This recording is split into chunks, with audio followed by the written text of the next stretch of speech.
obviously the combine is going on.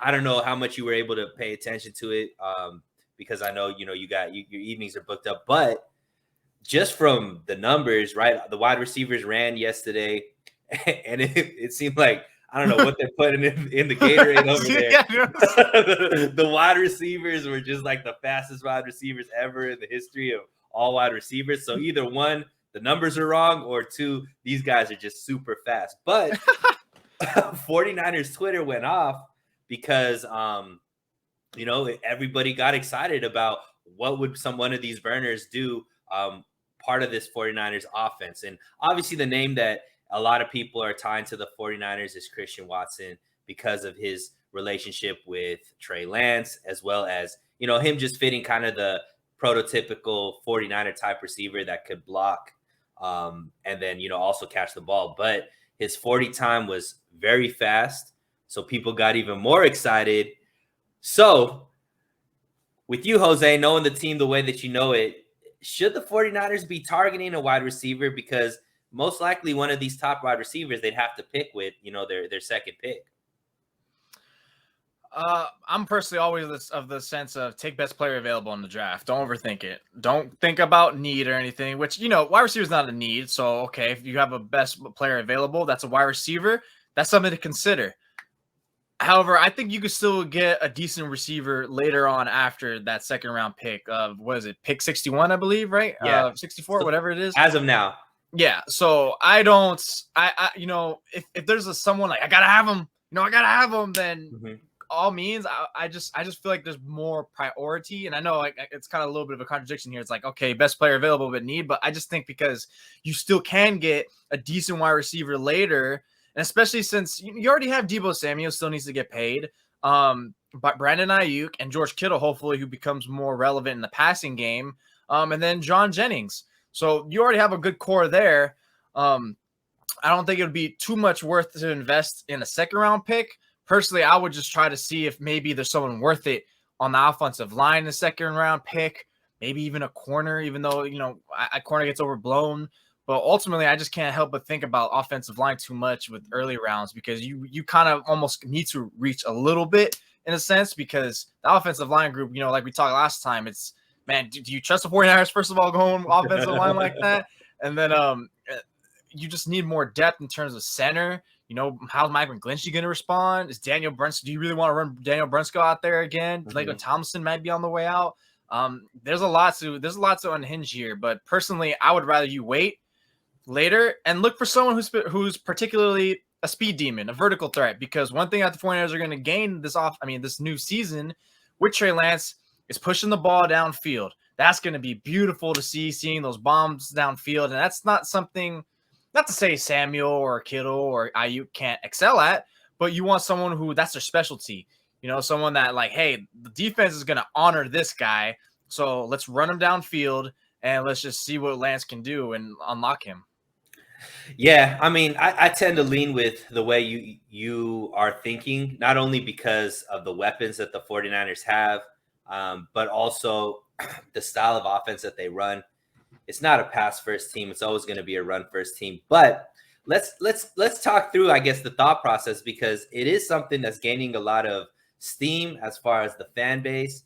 And I think a lot of people saw what Cincinnati did in their draft when they had Joe Burrow. And then they went out, even though they had two good receivers in Higgins and Boyd that they had used, some assets for. And then they had Jamar Chase there, went ahead and took him. And obviously that worked out really, really well for Cincinnati, even though Cincinnati's offensive line was terrible, right? They let Joe Burrow get hit. Obviously, his rookie season-ending injury. I slandered that draft pick. It was like, how are you going to take Chase and not, I don't know, Panay? Were they? No, they could. Yeah, they could have got Panay. Yeah. Oh, they could have. You're right. Mm-hmm. I was like, how are you going to take a wide receiver, not him, and now you're going to let this guy get beat up? Which it's you kind of got wrong. You kind of got proven wrong if you took that side like me. Right. But it's also like, hey, you were the most sacked player, and that's kind of why you lost the Super Bowl. So let's talk about it though, because obviously a lot of people are looking, Jamar Chase, Joe Burrow, LSU teammates, had a lot of chemistry that transitioned very, very well into the NFL. people are looking at Trey Lance, Christian Watson. Them two also have a lot of chemistry. People are trying to recreate, it's a copycat league. So people are seeing that. Do you see, with Christian Watson having the type of combine that he's had, obviously he's had a very good Senior Bowl. He is obviously playing, NDSU, which is not the same caliber as LSU and the same national championship pedigree that Jamar Chase was with. But is there anything behind that? Should the 49ers at least discuss bringing in a guy like Watson and maybe elevating that ceiling for a guy like Trey, seeing what happened with Burrow and Chase? No, because I don't think you're a Bengals offense that is that has the same efficiency with your play caller, and that's Kyle Shanahan, who can probably make up for that connection of Christian Watson. I don't think they're really pertinent or very rely upon so much an elite talent like that. You don't really need to be just like that. And the Bengals, that's a different story. Like, you're right, they both are like Burrow and Chase are definitely like tiers above what Lance and Watson can be. But to me, it's just I don't think you can you can take that second round dive or third round dive on Christian Watson. Maybe maybe if it's later, maybe it's a fourth, or maybe even one of those compensatory picks in the third round, since I think they are supposed to be at the end of the round anyways. But I just can't do it, because you're already set at that position. You look good there. Why not just have Lance have that connection? I mean, he already has that connection with Ayuk from what I saw in the limited games, and even dating back to training camp. And now he needs to get that with Debo. He needs to get that with Kittle. He needs to get that with Jennings and other players. Watson, you can never help. It can never totally obviously hurt putting him in.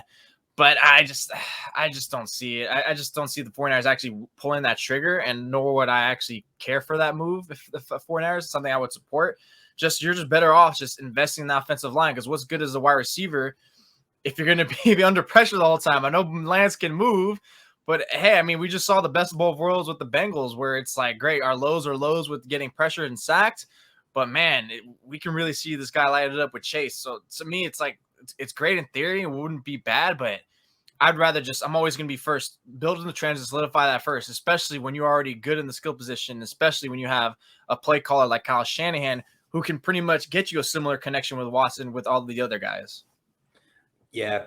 Swan Song, thanks for joining in, my guy. Really don't care about the Bengals parallel, just a cool story. Yeah, I mean, it is a story. It's all over the place. That was a magical run. Yeah, absolutely. Dusty Gold, Watson's moving up. Yeah, I mean, all of this could be moot. I think for the most part, 49ers fans are mainly just focused on Christian Watson.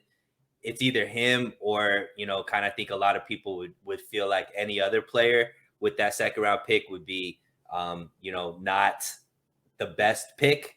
But I think people are just excited about, like we talked about, that Bengals, what the Bengals did, and then just the relationship with Christian Watson, playing in a run-first offense, being good at blocking, and then obviously the combine numbers he put out. I think he ranked as the one of the most athletic receivers in the draft in this combine. So, obviously combine numbers, Jose, everybody looks like amazing. Hey, wasn't the wide receivers like the first one that got announced? Weren't they kind of like, they were unofficial, and the NFL like at 8:00 at night our time pretty much cleared it up, like, oh, hey guys, some of these are kind of off a little bit. Yeah, they were all a little bit slower, but even but they were still pretty fast. But I did some research, Jose, after looking at all of these numbers. I was like, wow, a lot of people are super excited about how fast these receivers are. And then I looked up the top 10 receivers from this last year. Only 2 ran a sub 4.40, right? It was actually Jamar Chase and Tyreek Hill. Everybody else was 4.4 and slower, including Debo and Cooper Kupp. All these guys, they're running. They didn't run as fast. So maybe everybody tries to correlate what like that 4.4 speed is to actually being in the NFL and how great that could be. That was the old like Raiders thing, like Al Davis, the fastest 40 was the receiver they're going to take. But when you actually see it transition to the NFL, it's not necessarily a good indicator of how well they're going to play in the NFL.